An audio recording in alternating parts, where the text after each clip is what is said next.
Évangile de Jésus-Christ selon saint Matthieu, chapitre 25, versets 1 à 13. Voici l'époux, sortez à sa rencontre. En ce temps-là, Jésus disait à ses disciples cette parabole. Le royaume des cieux sera comparable à 10 jeunes filles invitées à des noces, qui prirent leurs lampes pour sortir à la rencontre de l'époux. 5 d'entre elles étaient insouciantes et 5 étaient prévoyantes.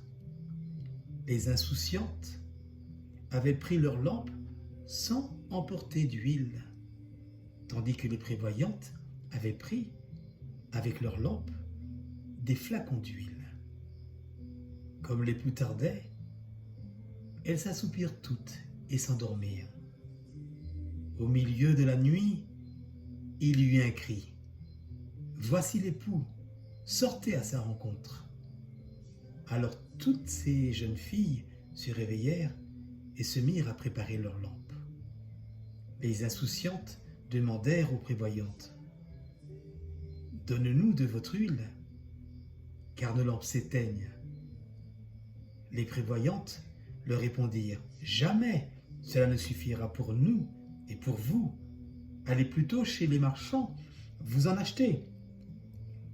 Pendant qu'elle allait en acheter, l'époux arriva. Celles qui étaient prêtes entrèrent avec lui dans la salle des noces et la porte fut fermée.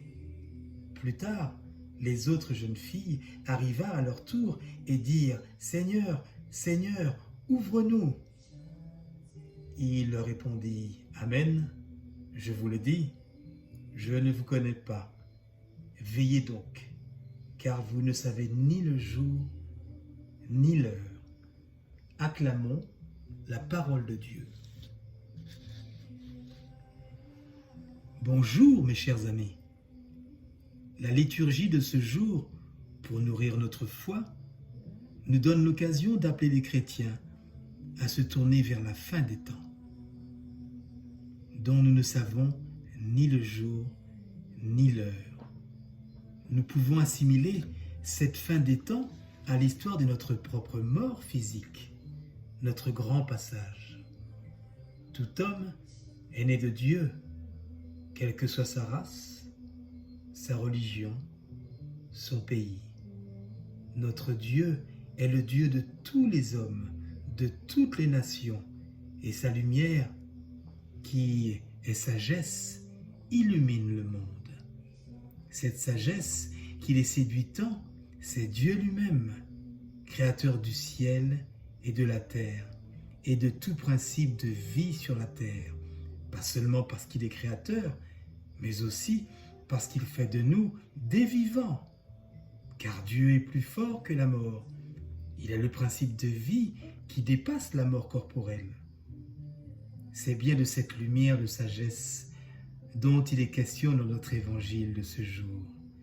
Avons-nous conscience de vivre la sagesse de Dieu lui-même, ou bien pense-t-on qu'il s'agit de quelque chose d'accessoire dont on peut se passer?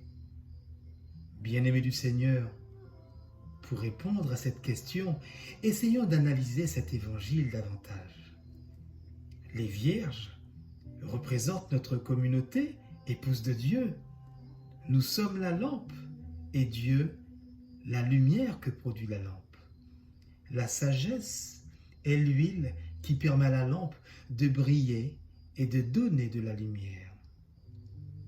Pour alimenter notre lampe, il convient donc de mettre de l'huile de sagesse de Dieu et de laisser infuser notre vie de foi. L'huile représente notre baptême, faisant de nous des enfants de Dieu et nourris par les 3 vertus théologales, la foi, la charité et l'espérance, signe de la présence de la sagesse de Dieu dans notre vie. Mais pour alimenter notre lampe divine, indispensable à son fonctionnement, cela requiert de notre part une participation active dans notre cheminement spirituel.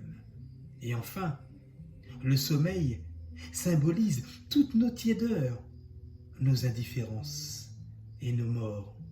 Nous passons des jours sans penser une seule seconde à Dieu et des fois même sans prier.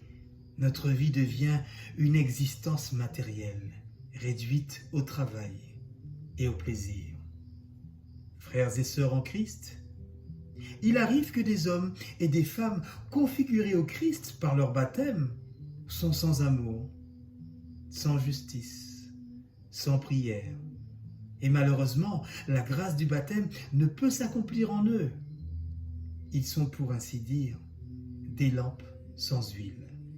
A contrario, d'autres personnes seront remplies de charité, de foi et d'espérance, tout le nécessaire pour alimenter leur lampe de vie d'huile de la sagesse de Dieu et pour briller de la lumière divine dans ce monde de ténèbres. Avec toute la générosité du monde, malheureusement, on ne peut donner de son huile à un frère ou à une sœur qui n'en a pas.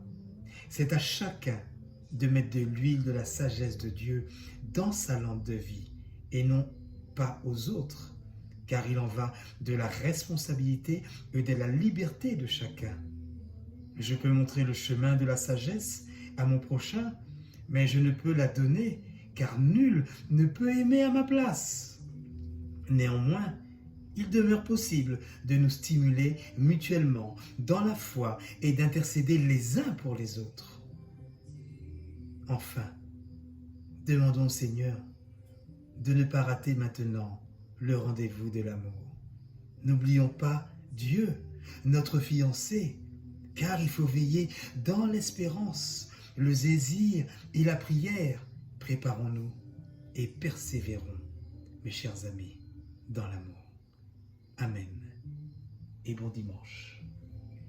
C'était l'aumônerie catholique de prison de la Martinique.